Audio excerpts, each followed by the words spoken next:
Hey guys, happy Friday. I hope that you're ready to have a great weekend and that you're ready to learn a little bit about symbiosis. So let's get started. All right, so how do species interact? Lots of different complex ways, that's for sure. We know about the usual suspects: competition, predation, and symbiosis. So when we talk about interactions between organisms and we think about like competition, again, that one comes to mind first. But this can be organisms of the same species or they can be organisms of different species. But what they're after is the same resource at the same place at the same time. So in this example here, these are two different species. So they are different species, but they're after the same resource, very likely some kind of an animal carcass that the lion or lioness was eating first.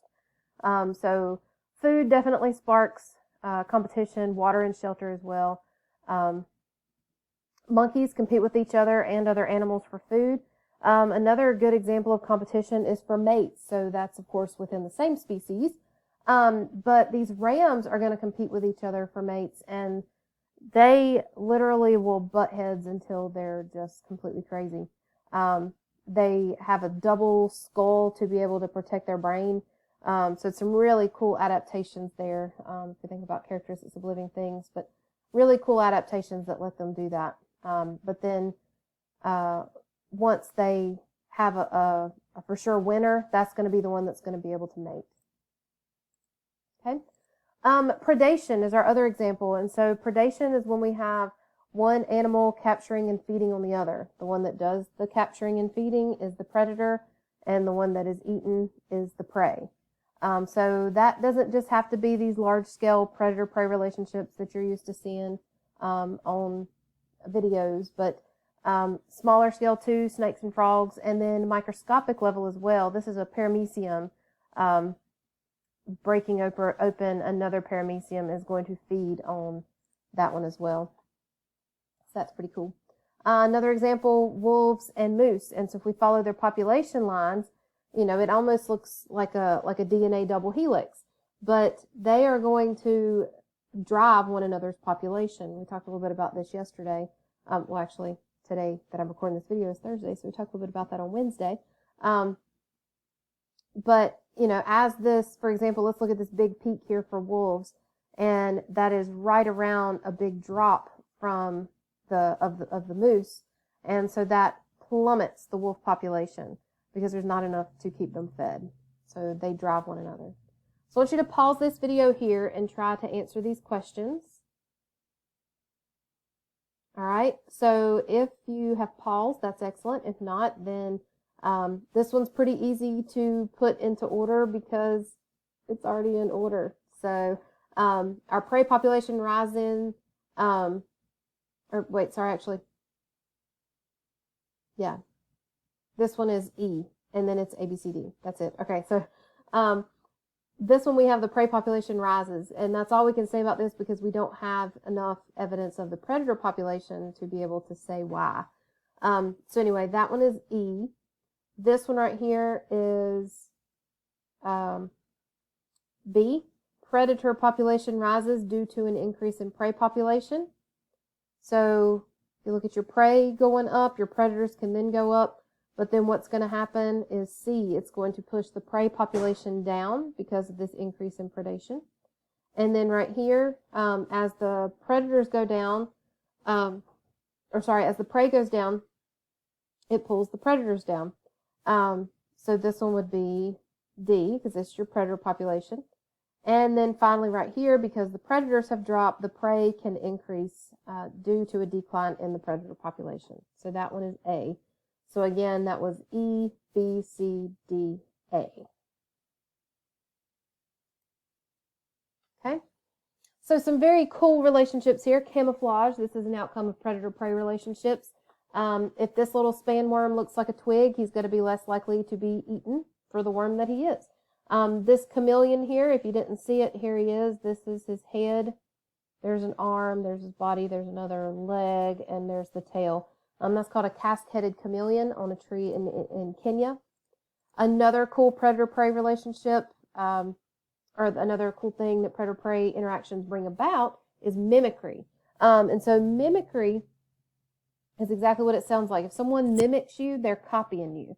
And so this guy right here is a clear wing moth, and this guy right here is the yellow jacket. Okay? This guy right here is the yellow jacket. This guy right here is the stinging cicada killer wasp. But either way, if any of these are flying near your head, you're probably going to think that it's a bee, and you're probably going to leave it alone. But this guy right here, it's just a moth. It's completely harmless. So they really can't do anything to you. This one could also kill you, but he's out for cicadas, and you are not a cicada, so he's not as likely to come at you.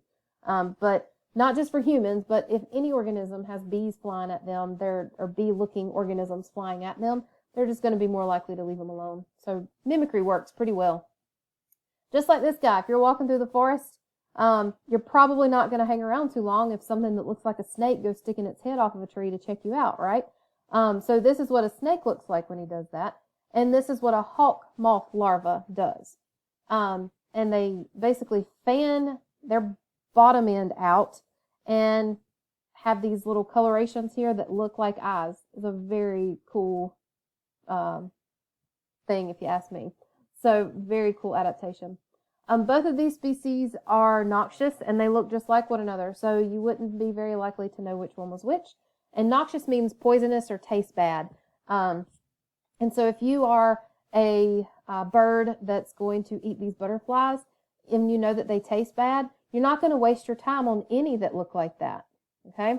So one of them is going to taste worse than the other, but neither of them are going to be your preference. So you're just not going to eat either one. And so that helps with the other one that might taste a little more delicious. Not that I eat butterflies, but anyway. So I'm not a bird.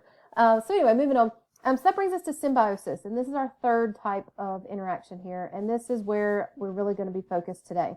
But any relationship where you're going to have two species living closely together, and we really can break them down into three types: mutualism, commensalism, and parasitism. So mutualism, and I'm sure y'all might have heard these in middle school. If not, that's okay too. But mutualism, both species are going to benefit. It's a win-win. It's a thumbs up and a thumbs up, a happy face and a happy face. So insects and flowers. Insects are getting some food, and flowers are getting pollinated.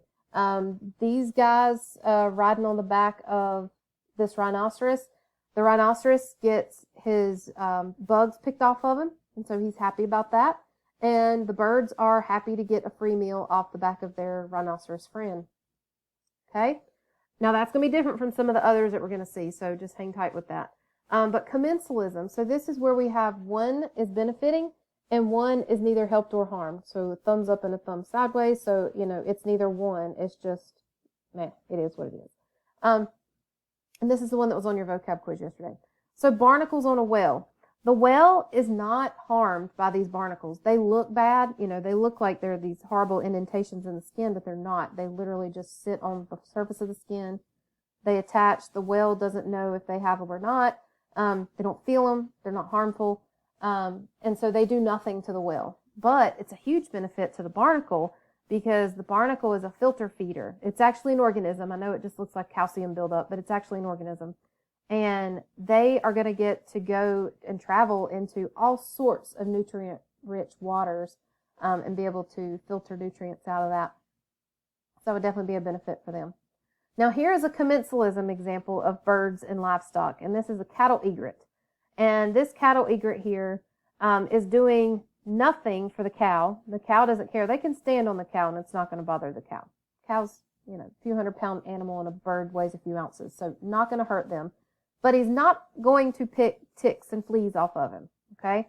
The way that this bird benefits from the cow is that the cow is going to walk through some tall grass, and he's going to disturb some bugs, and that is what the cattle egret is after. He wants grasshoppers and, things like that live in tall grass. So the cattle egret will benefit, and the cow is neither helped or harmed, okay? A bird nest in a tree. I used this example earlier today when we were discussing commensalism, but the bird nest does nothing for the tree, but the tree is providing shelter for the bird. All right, last one we have here is parasitism. So y'all know parasites. Y'all have heard about these for a long time, and You know, if you've ever been bitten by a mosquito, then you have been, you know, a victim of parasitism. Okay. So in parasitism, you have one organism living either in or on another, and they're going to harm it. So they are literally taking, hello, cotton. They are literally taking nutrients from the host. Okay. So, you know, fleas on a dog. How convenient that, you know, cotton comes by to say hello. But, you know, if there's fleas on a dog, they're going to get a blood meal. The fleas get a blood meal off the dog. And that's to the detriment of the dog. Flea infestations can just get so bad. You know, that's why there's such a big market for flea medications for dogs. But, you know, they can get really bad and actually make animals very sick. So the parasite is benefiting. So they are the benefit and the dog is the loser here. Okay. So they are being harmed. Lots of other examples. Like I said, the mosquito on a human, we've probably all experienced that one. The mosquito obviously is winning because he's getting the blood meal, and you are being harmed because now you've been bitten by a mosquito and you're itchy. Wasp eggs on this caterpillar. So the wasp does not sting this caterpillar. It actually is going to be very gentle with it because it's going to lay eggs on the caterpillar. And then these eggs are going to suck nutrients out of this caterpillar. And once they hatch, these little larvae can be enough that they can, you know, overtake and kill the caterpillar. But sometimes, you know, they just fall off and find their next way until they metamorphose to the next stage.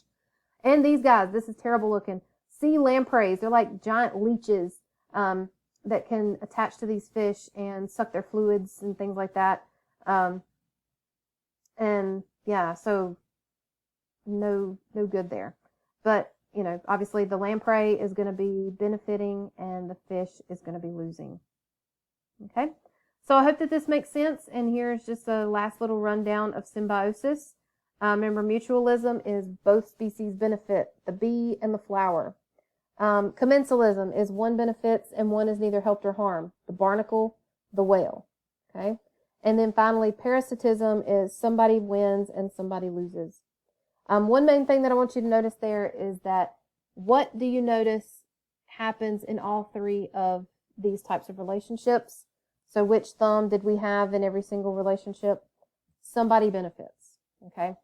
So there are very few types of relationships in nature, and that's way beyond the scope of biology, where organisms would do anything for the other if they're not getting something out of it, basically. Okay. It happens, but it's not very common. Okay. So anyway, I hope that this makes sense, and I hope that this helps you with your next activity. And if I can compare in symbiotic relationships activities, or activity that you will then turn in today. So this will, I will fix that to where it will link into the assignments, and then there will be a submit button in the assignments, just like you've been doing all week. Okay. So if you have questions, let me know. Always happy to help, and you guys have a great weekend. See you Monday. Bye.